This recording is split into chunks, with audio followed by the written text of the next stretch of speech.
Welcome to ADF Sports. We're back with the ADF Sports podcast, and surprise, surprise, it's not a UFC ep today, but I am still with George. George, how you doing today? Doing a lot better. New York didn't feel like it was on fire. Why does New York feel like it's on fire? The temps got you a little heated? As I'm sweating so here? fucking hot. Yeah, Bro, it's so fucking it's no hot. joke. So hot right now. So there's a decent amount. I mean, obviously we got this McGregor fight. We're gonna save that for next week. Big news in the college football world. The NCAA has dropped an eligibility model through the House. And this is pretty crazy. The big news basically is that red shirts are dead. Or at least, I guess I'll explain the ruling and then we'll continue this. So the House has passed a thing where now the redshirt system no longer exists, and now college athletes have a 5-year eligibility window. So all college athletes now have 5 years to compete. And how it works is a 5-year clock starts either the moment they graduate high school or the moment they turn 18, whichever one comes first.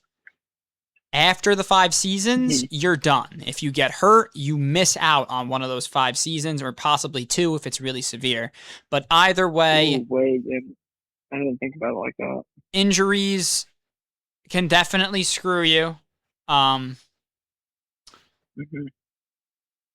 think if you have like military, like if you leave for the military, you might be able to negotiate another year, and maybe if you get hurt. But I think if you're hurt, it screws you. From what I understand.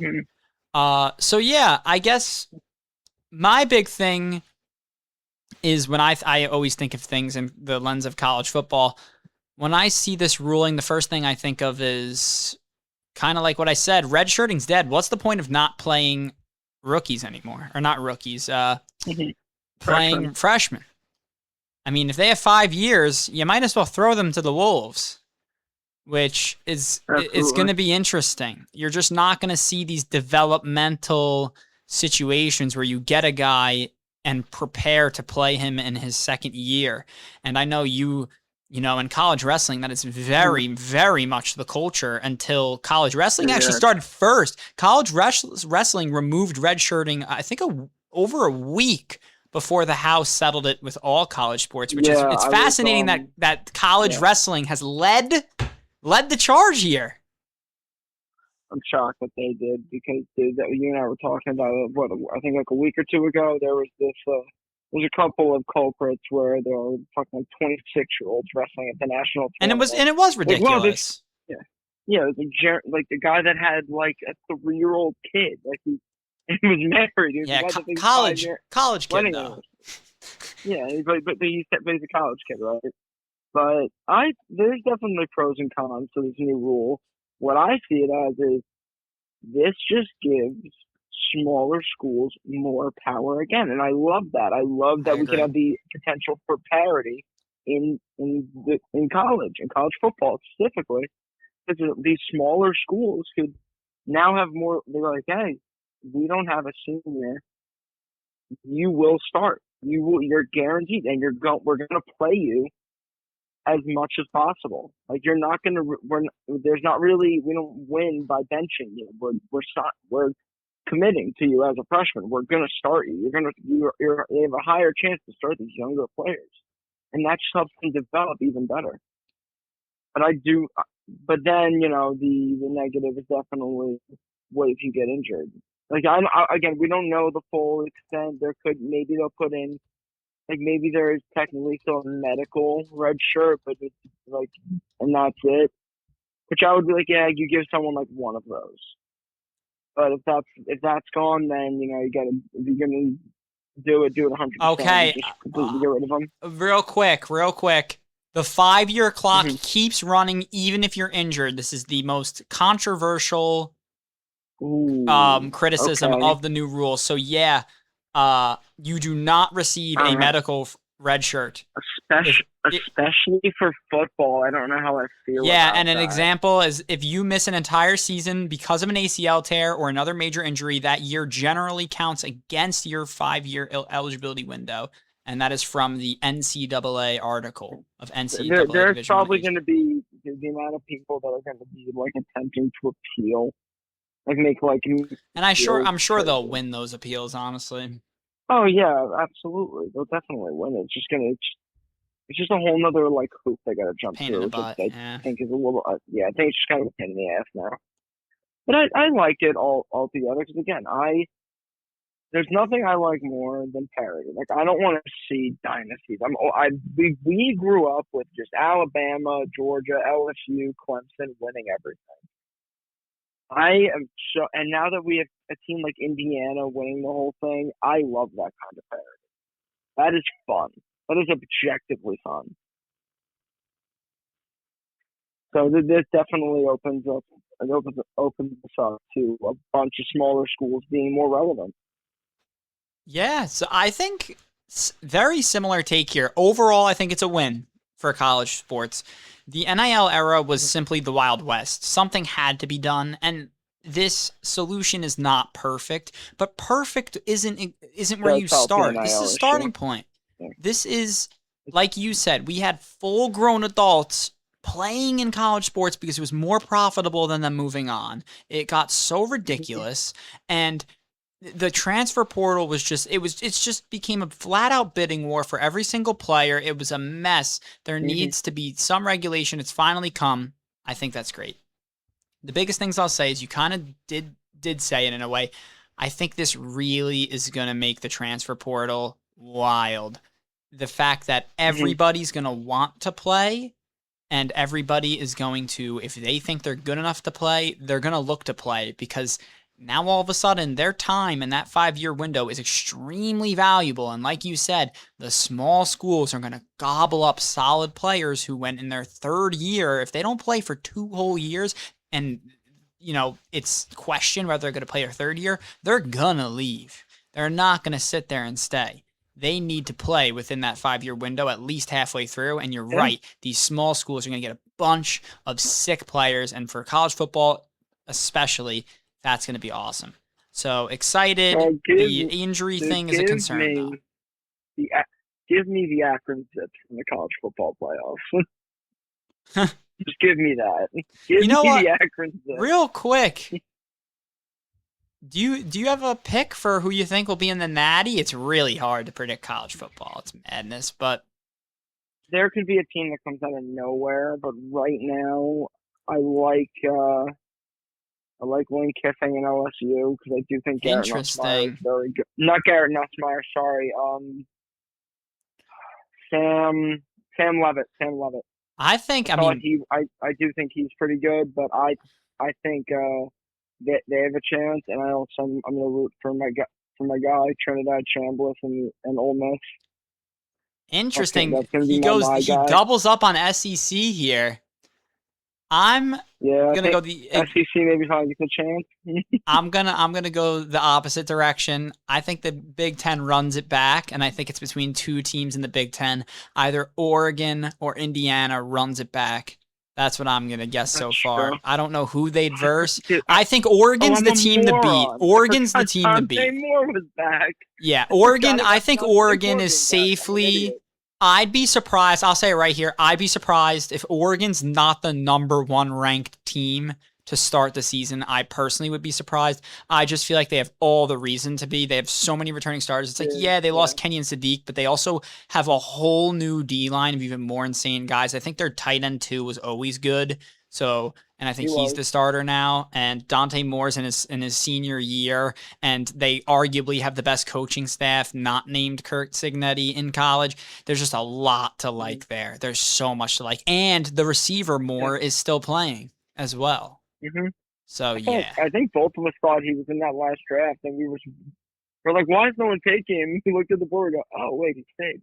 yeah. So I'm going to go Oregon or Indiana.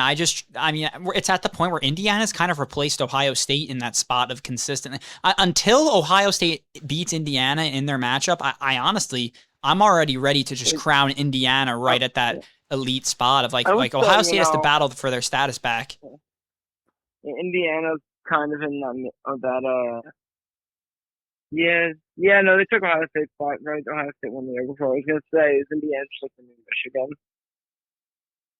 Because Michigan's in a tough spot. I mean, a lot has happened to Michigan. They definitely fallen off, but they sort of fallen on a bunch of pillows, right? Though. They got a little lucky. They got the guy from Utah. Yeah, they did. Yeah, they got the guy from Utah. He's good. Yeah, Michigan's going to be solid. But it's going to take them a few years to be back to being relevant. They'll be solid this year. I think they have a brutal schedule. Penn State has a cookie schedule. Our over-under should be 9.5 because if we probably will win 10 games just because of how easy it is. And if those are even out. Well, we can keep talking. I'm going to look on the see if your over-unders are out. If it's under 9.5, so much money's being put on that. It's going to be 9.5, and I think that's the perfect line. If it's 8.5, I'm smashing the over. Dude, the schedule is so easy. It's crazy. You have a joke. If you're going to look at the schedule, you'll be like, wow. Everyone our hardest game, I think, is like USC. It's like really crazy how easy our schedule is. Yeah. It's pretty They do not have over-unders yet. Interesting. My guess is 9.5. Dude, if you look at that Penn State schedule, you're going to be like, holy cow, it's the easiest thing I've ever seen. Yeah. And the thing is I think our schedule is so easy. If we don't win 10 games, we have no chance of making the playoffs, which kind of sucks because it's almost like we have to win 10 games to even make an argument. That's at least my opinion. Yeah, you'll have the same issue that Notre Dame ran into last year. But it's a fair argument, though. Honestly, if we're in that situation, we deserve to be in it. The only good teams that you played, you lost to, then you shouldn't be in the playoffs. That's how it works. Yeah, I agree. That's another thing. I think Notre Dame hissy-fitting about the playoffs has made a lot of people not like Notre Dame lately. It was definitely a mistake. Yeah, they definitely lost a lot. They lost a lot of fans. It was just pathetic. My dad will always blindly be an Irish fan, but he was trying to rationalize it to me, and I'm like, you're like, this is objectively incorrect. Yeah. This is a bad hill to die on. I agree. But yeah, no, next year's going to be fun. Yeah, I agree. I think college is in a great spot. This rule does not negatively affect it at all. Anybody who thinks it does is wrong. And I guess you want to talk about some NFL football now? Is it time to go just straight to the football? Yeah. Okay. Let's do it. On a scale of 1 to 10, how do you feel about the Jets right now? For year 2 of Muji and Aaron Glenn. I'm just going to call it the Muji era because I'm being realistic. Glenn's not. I don't think Glenn is I also agree that Glenn is the Vegas favorite to be fired first. I think Vegas is right on the money. Mm-hmm. It makes a lot of sense. Yeah. Glenn has to. Know. Yeah. I was going to say Glenn has to kind of have a 180 turnaround a little bit. Mm-hmm. Yeah. For this to all work out. Let's very least show some level of improvement. But yeah, I know the pod man is a UFC guy. I'm also on the same level as Antonio, where we're both diehard, miserable Jets fans. I don't know if we've established that. I'm sure we. Well, we have now. It's been very depressing for a long time, and I want to die. Anyways, so yeah, I mean, I just have such a glaring issue with Geno Smith. It's the same thing that happened that I had with Justin Fields to start the season, and I'm not going to stray away from it. I don't trust the quarterback situation, and that's such a problem. I trust him more than I do last year, but I trust him more than Justin Fields, but that's not like that doesn't mean anything. That's a low bar. Doesn't mean anything. I mean, I don't literally trust myself more than Justin Fields, but like I almost do. Like but yeah. So we'll see how the Jets do. I think they should at least double their win total, just because their win total was 3 wins. Mm-hmm. Please get 6. And worst case scenario for us is we suck. We have the top, like, 3 pick. Glenn is gone. With everything going on, we are the number one landing spot for the top head coaching job, because we have the infrastructure. We have the best possible infrastructure. For and the GM set it up so our next draft is the good one, anyways. Mm-hmm. We have 3 first, and not only with the best coaching heads landing spot, but also the best quarterback landing spot.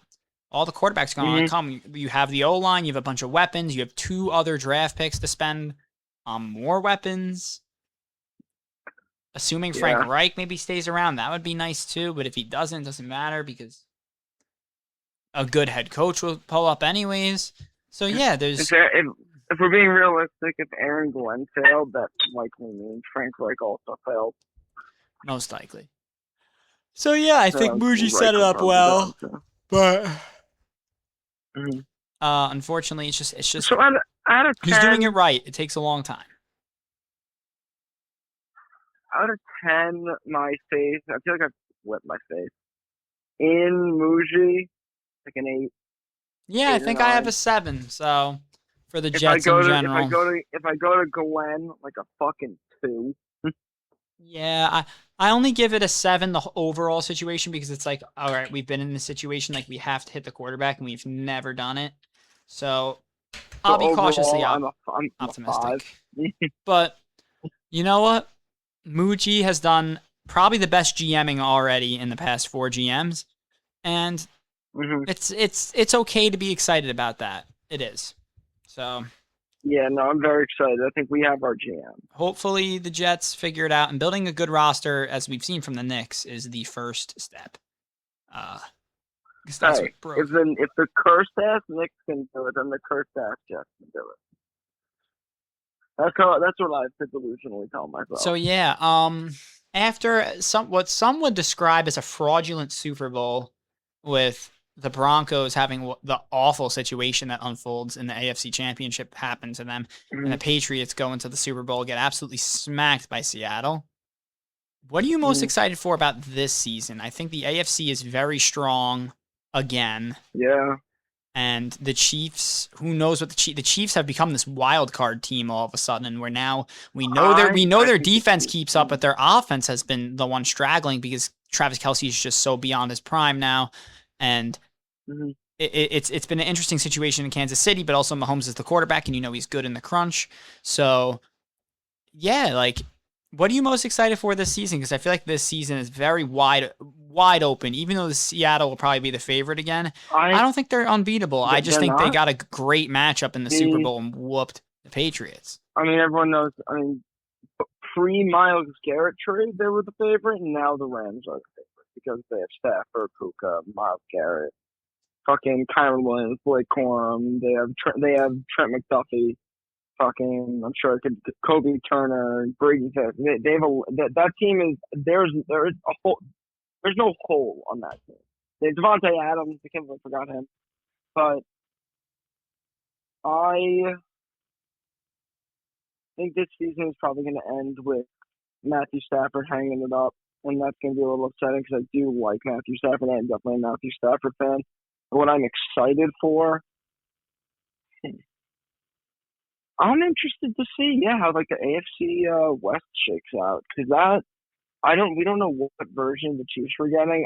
The Chiefs are definitely going to start in the hole, because I don't know, is Mahomes starting week 1? Is that the word that he will be in?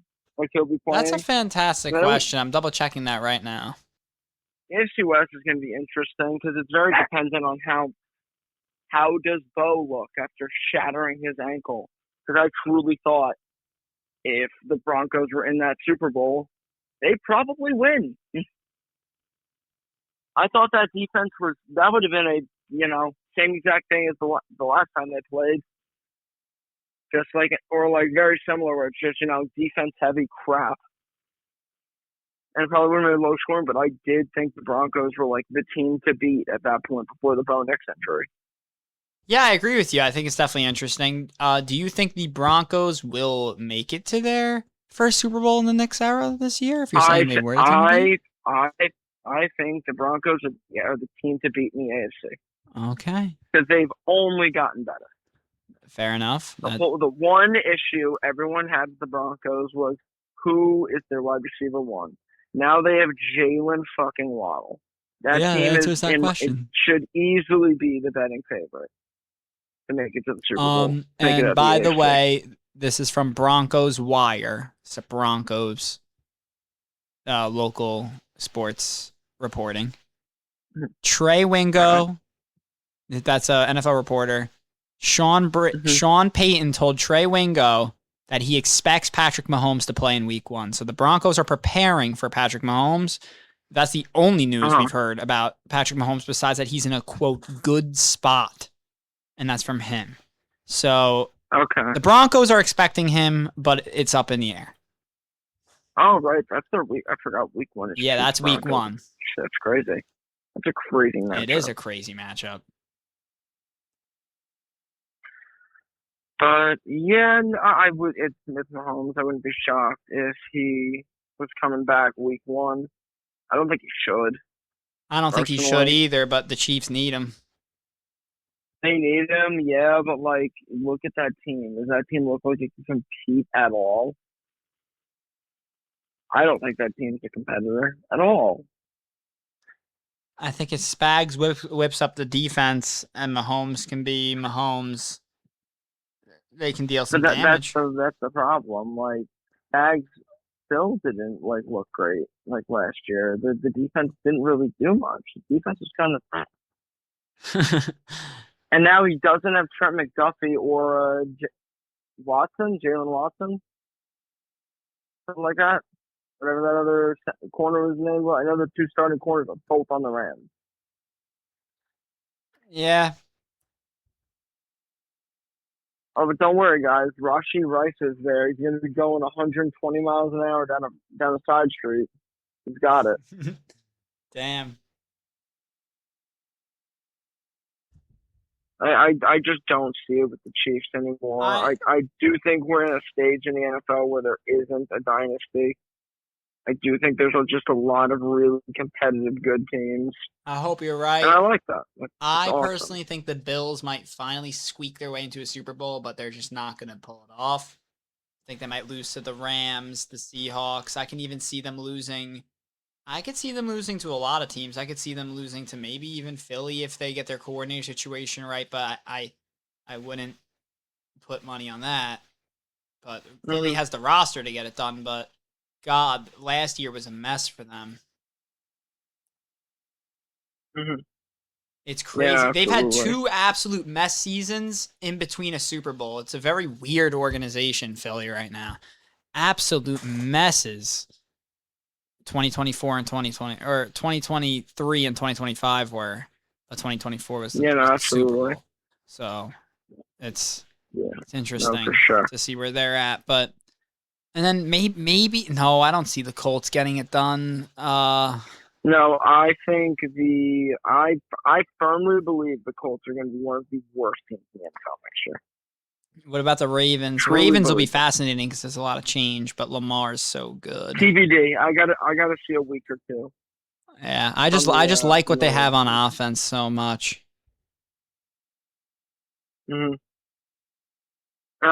I do trust the rookie Jacoby Lane. I do trust him a lot. I think he is going to be. I think he could be, a wide receiver 2, wide receiver 1 potentially. We did this last year, and I was dead wrong. Who's your dark horse team? My dark horse team. They're solely a dark horse because I don't know what I'm getting from their quarterback. If CJ Stroud can just be above average, the Texans are going to be a nightmare matchup for anyone. That's one of the best defenses I've ever seen. Texans isn't bad. Without a doubt. The fact that team didn't make the Super Bowl was entirely CJ's fault. Yeah, they got to run it back, too. Yeah. And they added, they didn't even lose anything, I don't remember. They drafted Caden McDonald and they signed Reed Blankenship. That defense only got scarier. I guess that And is they have true. David Montgomery now as a running back. Yeah. Good things coming. So, Maybe Houston will do something. so I think the Texans could definitely be like that dark horse that comes.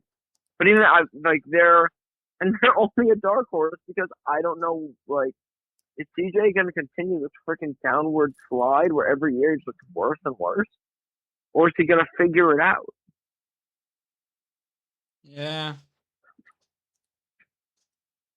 Like the best version of CJ Stroud was that first year, and he has never looked the same thing. What team would you say is better, the Jags or the Packers? I think that's going to be one of my posts, Jags versus Packers. I think that's a great matchup right now. I think they're both going to be fucking disappointing teams next year. I agree. Holy crap.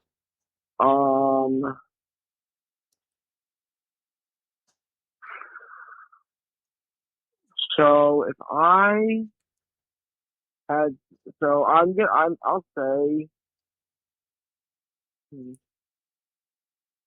it might be the Jaguars. It's a tough one. It really might be the Jaguars. I trust the offensive weapons more than I do in Green Bay. But then obviously that defense, they have Micah, but who do they have outside of Micah? They got nobody. So they only have John, but then again, Jacksonville only has John. They have Josh Hines Allen. Josh Hines Allen, yeah. And then there's also it's looking like Hunter is going to be mainly a DB. So they have him too because he's a good corner. I think he'll be solid. He should have just been full-time corner sooner. I'll say Jaguars just because I think I agree, but on offense, that one's gonna cause a lot of hate on TikTok. I'm excited to drop that one.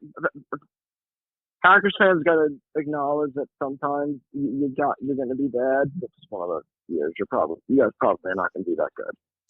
And a lot of the problem is that you're going to be spending 4 weeks without debatably the best edge rusher in the league. Like, you're not going to have Micah, and I don't even know when Tucker Kraft is coming back. Tucker Kraft is your best receiving option, and we don't know when we don't even have a timetable on him. Do we? I don't think we do. I don't think we do. I haven't heard either. a single thing about him. I don't think he's on the pup list, but I think maybe he'll be back like week 3, week 4. Something like that, because he tore his ACL too, right? I'm pretty sure that's what he did. I believe so. But I don't trust Matthew Golden. I don't trust Ontavian Wicks is on the Eagles now. I don't trust Christian Watson. You totally overpaid Christian Watson. The fact that you're giving that much money. Yeah, week 9 ACL for Tucker Kraft. So, but again, I don't know, because if Mahomes was coming back, then by all means, Kraft could come back too. Kraft could come back. I don't know, TBD. But altogether, if there was a team I trust Liam Cohen and the Jags more than I trust Matt LaFleur, like Jordan Love. Fair enough. All right. Well, we have plenty of teams. Like, so much draft stuff happened.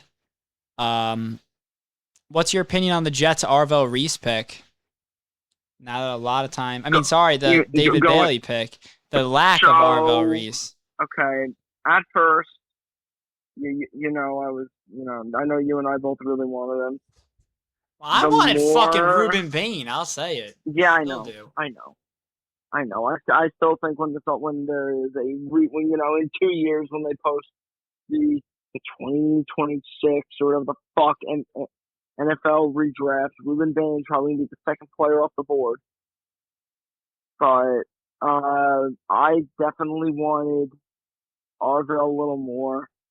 But the more, I think it was just because I was like, oh my god, I don't know enough about this David Bailey kid. I saw Texas Tech fall apart. The more I watched it was not that defense why they fell apart, I'll tell you that much. Yeah, it was not the defense's fault. The It offense was that. couldn't score Yeah, against Oregon. yeah, they couldn't. Was that Sorsby, right? Whole Yeah, nother issue. But David Bailey, the pick is aging better and better with me as time goes on. that's good. You know how I felt so I didn't get to watch the whole first round. So I fell asleep after the Jets' second pick because I didn't think we were gonna trade him. I thought we were done.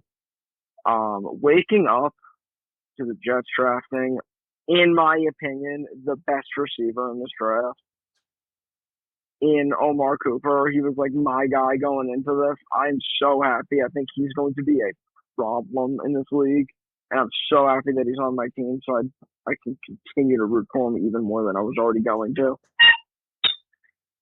Yeah, you were on Omar Cooper, and I actually remember I used to be super low on Omar Cooper, and your aspiration and appreciation for Omar Cooper is what made me really dive into the film, and I was definitely shocked with how well-rounded of a player he is, especially for bursting on so late to the scene. You usually just don't get to see somebody who's so good at so much, and the fact that he is actually dangerous with the ball in his hands is exciting because can you give him some sweeps? Can you give him some returns? Like there just could be some more value there when he's elusive with the ball in his Absolutely. hands. And that's exciting as well. I am really excited for my guy, D'Angelo Pons. I couldn't believe Aaron Glenn drafts a 5'11 We were, corner in the second round, but I we were so. love it. Listen, I love D'Angelo Pons. It's just what was going on and how close we were to getting my other guy. Dude, we were a pick away from Rodriguez, dude. I know. We were Miami right jumped us. there. I give them credit. Yeah, yeah, I give him credit. It was the right move to make. Oh my god, They we were knew so we close. wanted But him I too. do We love. definitely would have drafted him. Yeah, that was a horribly kept secret that we wanted Rodriguez. But I like the D'Angelo Pons pick a lot too. You definitely put me on to D'Angelo Pons. He, if this guy was, I think we've said it a million times to each other, to our mutual friends. If this kid was an inch taller, we're talking about this kid being like a first round pick. Like an Yeah, inch or top two 20 taller, this pick. kid's yeah. This kid's like an inch or two taller. He's a top 20 pick. It's because his height is the reason he dropped, and that is it. This kid has the best instincts and hands of any D back in this class. Yeah, bro. Well, we get to see him. Hopefully, he should fix the interception problem. Yeah, I know. I think he might even Yeah, have 2 picks next year. I think he might just instantly start getting picks. It does seem yeah. like that's possible. Apparently in OTAs, he was like one of the main standouts, and it was simply because of his like ability to just like break up passes and be able to be the one that was coming down with it. Him and the other like standout at Jets OTAs was our our receiver that we got in the Sauce trade, A.D. Mitchell, turning heads for Frank Reich and Aaron Glenn. Yeah, I really like the AD signing. That's just a physical profile that you want on your team. Even if the Mm-hmm. production's not quite there, he's going to demand attention from corners. Mm-hmm. And when you have Omar Cooper under the gut and Garrett Wilson running some of these more elaborate routes, there's a little bit there. Mm-hmm. Obviously, Gino has to figure out that combination and get through the reads, but it's Yeah, definitely something there. But I'm so excited for the next quarterback to go into this system that's going to add more to it. It's going to be I don't awesome. think We just have to I figure out the cannot. coaching. I truly can't understate anymore of how badly I want to see the last name Manning in the Jets jersey. But with our luck, it's I'd buy that probably shit in not going one to happen. second. I'd buy that the second he has his number. I might buy I it want during the draft. because I mean that would probably it would be like that number one. Like I would wait for once his number came out, I'd immediately be getting it. He would probably get his college number. So whoever, actually I think AD's 15, so I really have to talk about that. But I want Arch Manning so badly. I want him so badly. Like I know you really want, the player that every other team fucking wants. So I think he's probably going to be a Dolphin, Jeremiah Smith. But dude, I Oh want Arch God, I Manning. hope he's I not. want him so badly. I want Arch Manning so badly, dude. I would use the other first to get Smith and Manning. I would. It's just too good of a pair. Dude, Yeah. imagine Smith, Garrett, Omar Cooper, and then A.D. Mitchell. No one's stopping that ever. It's just not happening. Arch Manning throwing in the ball. Arch Manning and oh, no one's open. They actually covered everyone. Well, I can take it myself. There's just nothing. Oh, or I could toss it to Breece Hall. There's just nothing you could do anymore. That would be ridiculous. Unfortunately, with that Breece Hall re-signing, our boy, our boy's stock goes down a little bit. Braylon Allen.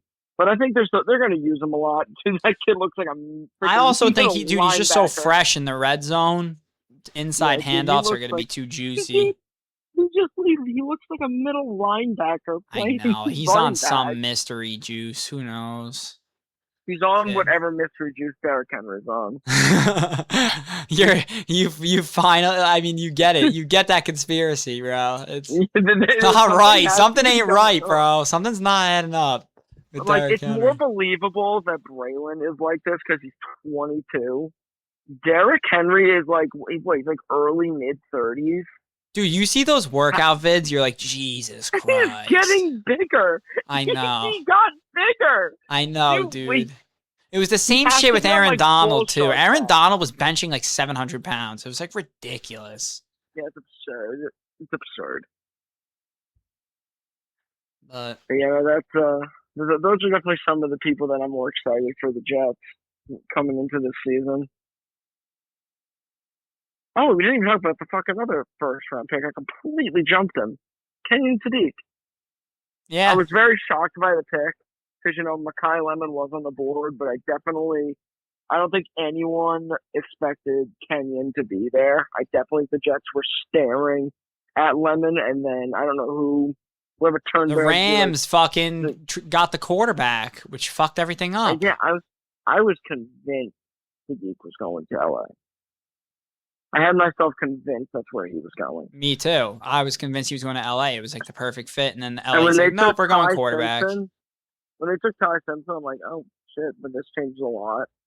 It reminds me exactly of the Jordan Love pick, and look where the Jordan Love pick's been. It's been like, could have been worse, but it hasn't been fantastic. That's exactly how it felt. It felt like the Rams were like, "Oh, we need a quarterback, so let's take one," instead of like, let's react to what's in front of us properly. That's really what it did feel like. Luckily, like you said, the Rams without Ty Simpson. Imagine they had the 15th pick in the fucking, or whatever it was, the third, whatever pick in the draft 13, they had to 13. Add on to this, like you said, Super Bowl contending team. That's why it was so like odd to me. It's like if they had Kenyon Sadiq on top of everything else they already had, or Lemon. I'd be throwing like an easy. Yeah, I'd say they'd be the guaranteed favorite, but because they don't have that, they're not, and that's why it's so puzzling. They went Ty Simpson. It was like, all right, like we get it. Mm-hmm. You want to have a quarterback situation, and I guess it is that important to them. But next year, I know, but exactly. There's still so many. You're so strange to get one of them. There's not that many quarterback needy teams. Yeah, it's very so many strange. of those guys are going to drop. Like, if you really want a guy like Ty Simpson, wait a year and get Julian Sayin next year. Yeah, you're right though. It was definitely a strange pick by LA, but a pick that probably benefits the Jets directly. Yeah. Also, just sidebar, there are going to probably be some Packers fans that are finding this for the first time. They're immediately going to hate us. I don't care. They're immediately going to be like, well, fuck these guys, the Jets fans. What do they know? And you know what? You're absolutely right. You are right, but I mean, what has Jordan Love proven? That's my question. But yeah, so I'm trying to think. No huge NFL news. The only thing that's been even bigger is LeBron James. I think he might be a New York Knick. He is in my eyes, it is either he comes to the Knicks or he's going to go to Golden State and play with Steph, and I'm definitely leaning more towards he's going to go to Golden He's State gonna and go play to with Golden Steph. State and play with Steph. Fuck that. And Let's then get I think they're LeBron both going to home. right. Definitely, they're going to ride off into the sunset after that one season. Well, let's bring LeBron home. But yeah, I think that's everything. Next week we'll have UFC. I'm just gonna call it the McGregor card. Fuck 329. This is the McGregor card. McGregor card. McGregor Holloway. Is it crazy? McGregor gets it done. Who knows, honestly. But there's a lot of crazy shit going on. This has been 2026 has been madness for the UFC. Absolutely madness. Timeline altering shit. Sean Strickland defeats Khamzat. Fucking Ilya Topuria gets beaten on the stool by Justin Gaethje. Yeah. Absolute batshit stuff. And shit and then August 15th. History will repeat itself a third time. In the future, Ian Machado Gary beat Islam Makhachev. That would break everything. Everything gets broken. What do you even do? Who's even the GOAT anymore? I guess you have to give it to John Jones. Nah, George. I don't know if I can put George over a higher pedestal than John Jones, but if you pop the PEDs, I rip you off. If I stay consistent, I think there are two lists. If you don't want to count PEDs as a stain on a legacy, because it objectively is, and then there could be like the PED allowance and the PED not allowance, because those top five are very different. Like GSP is number one there. Mighty Mouse has never popped. DC's never popped. Khabib's never popped. I don't think Jose has ever popped. Volk has never popped. I don't believe. But yeah, no. But yeah, if we're counting just like all encompassing, it probably is Joe. And this is if Ian Machado Gary gets it done. Which if Ian Machado Gary gets it done, then he's the GOAT, of course. I don't even know if that's the timeline I want to exist in. I would love to live in that timeline. I would not. Would there be any more? Wait, does that mean every Dagestani would have? Dude, this is such a bad year for Dagestani. It is. It's been a terrible year. You've been waiting a long time for this. Oh my god! And dude, the only one that I really love the only one I respect is Islam. Well, Islam's very respectable. Yeah, it's hard to. It's very hard to hate Islam. It is very hard. It was he's very active. He's impressive every time he fights. He has everything. He's not active. He's not. But like he's not Khamzat. How about that? Yeah. Well, at that rate, I'm more active than Khamzat.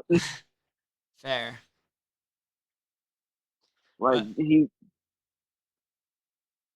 that's my one issue with Dagestani fighters, but they only fight once. That is my biggest gripe with them. And I get it, you live in the fucking mountains, so it's kind of hard. Yeah, it's a fair gripe though. I appreciate activity as well. Yeah. So yeah, I hope the Jets double their win total. Let's go Broncos this year. The Broncos deserve to be good. I don't want Bo Nix to win a Super Bowl, but I want the Broncos to be good. Oh, I do. And I want the Patriots to take a step back. Fuck the Patriots. Come on, you got to believe. I think the Bills, hopefully the Bills never win a Super Bowl with Josh Allen just because that's funny. I'm sorry, Bills That would fans. be incredibly funny. It would be incredibly Jim funny. Kelly and Josh Allen, you guys should quit after that. I'm gonna be honest. You have two, like, top three quarterbacks for their era. And you have 0 Super Bowls to show for it. Yeah, it just suck. Meanwhile, Green Bay just gets quarterbacks on a fucking silver platter. Yeah. I think the Bills have been given quarterbacks on a silver platter. They just can't like build around the quarterback. They're fucking lives. The dynasty that's impressed me the most is the Steelers, because the Steelers have had to get it done with all different types of fucking characters. Yeah, but they took too long. I don't know why they kept trying to milk the 9-8 thing, but that's whatever. That's my It's because opinion. I Tomlin feel won like them a if you Super don't Bowl. think It's hard when you win one, you kind of have security. I'm not saying like can. I was never like in the camp of Can and Tomlin. It was just like Tomlin refused to tank basically, and that team's been bad since Big Ben retired. True. Once there was no more Big Ben, I would immediately just go like, done.